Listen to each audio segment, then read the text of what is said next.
The terrible wailing sound of those bugles I will never forget. It was a dirge for our slaughtered soldiers, and heard throughout the night, it had an inexpressibly mournful and depressing effect. The hostages, there's a class and a race bias in this retreat. The posh British officers are taken hostage, partly because the British have got Dost Muhammad Khan and all his harem in Ludhiana. And Wazir Akbar Khan knows that if he doesn't keep the leaders and their wives safe, that his own family are in danger.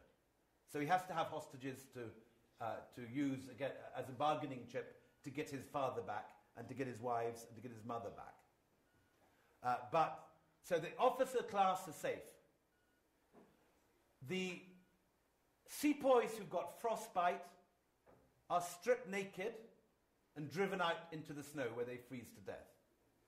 The sepoys who are strong and are still workable are taken as slaves. And the Uzbek slavers come down from Balkh to pick them up from Kabul. And in those days, the Uzbeks used a particularly cruel way of breaking a man's spirit. They sew a horsehair rope with a needle through the clavicle, through the chest bone. They tie that rope to the saddle of their horse. And then they tie the men's hands behind their back. And you have to keep up with your captor on the saddle, otherwise your chest is broken open by the rope. And the Uzbeks find this as a fail-safe way of just breaking any man's spirit immediately. No one tries to escape, no one tries to resist. If you've got your chest attached to a saddle, you just do what you're told and struggle on for your life. About 3,000 sepoys are taken off and sold in the slave markets of Bukhara. And the price of the slaves drops because there's such a glut of slaves suddenly that year in Bukhara. The British, who are taken hostage, the officers, describe the horrors. This is my great-uncle, Colin Mackenzie, who's one of the lucky hostages to have survived. He drives back with Wazir Akbar Khan through the Khod Kabul Pass, where all the wounded are still half alive in the snow. When we came across many more bloody scenes. Our sepoys and camp followers who were still alive were being stripped and plundered on all sides. And any of the wounded who refused to give up their money and valuables were instantly stabbed and cut down. On seeing us, the poor creatures cried out for help, many recognizing me by name. But what could we do?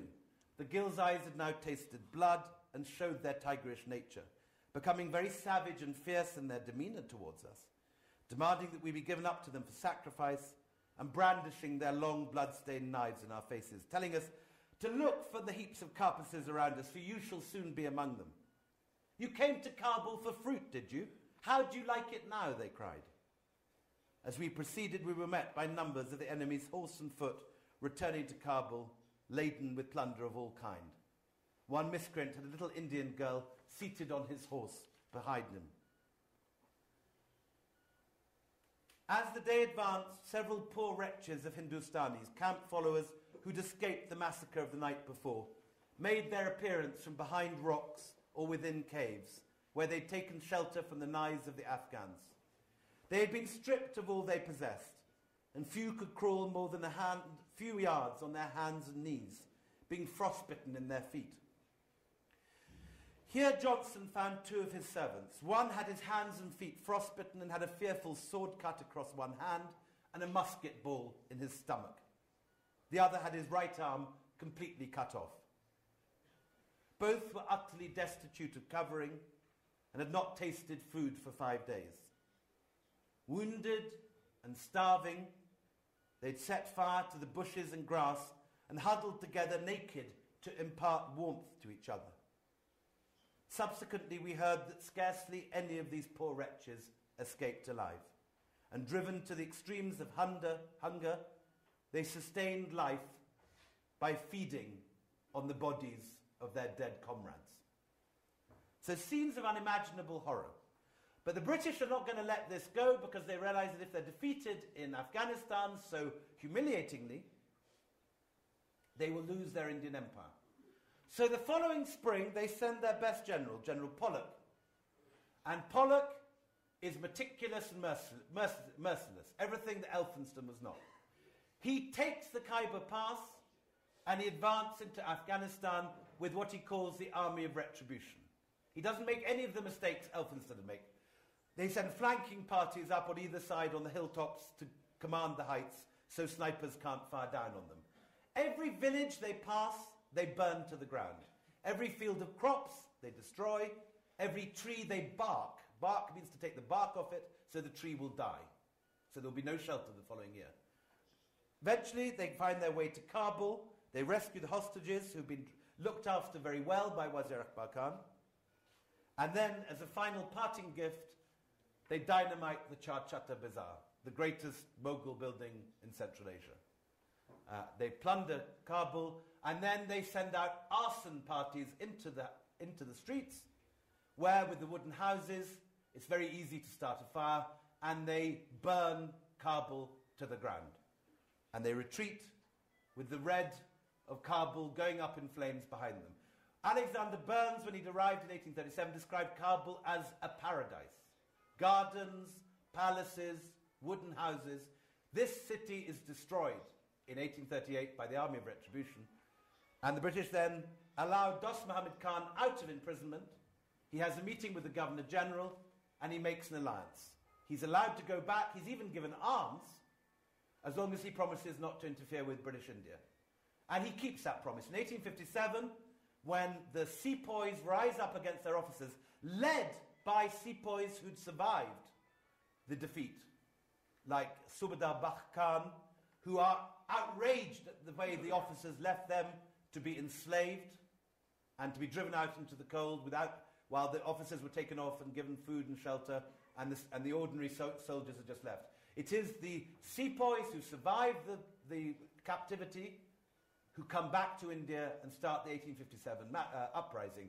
But Dost Muhammad does not take advantage of it. He does not try to reclaim Peshawar.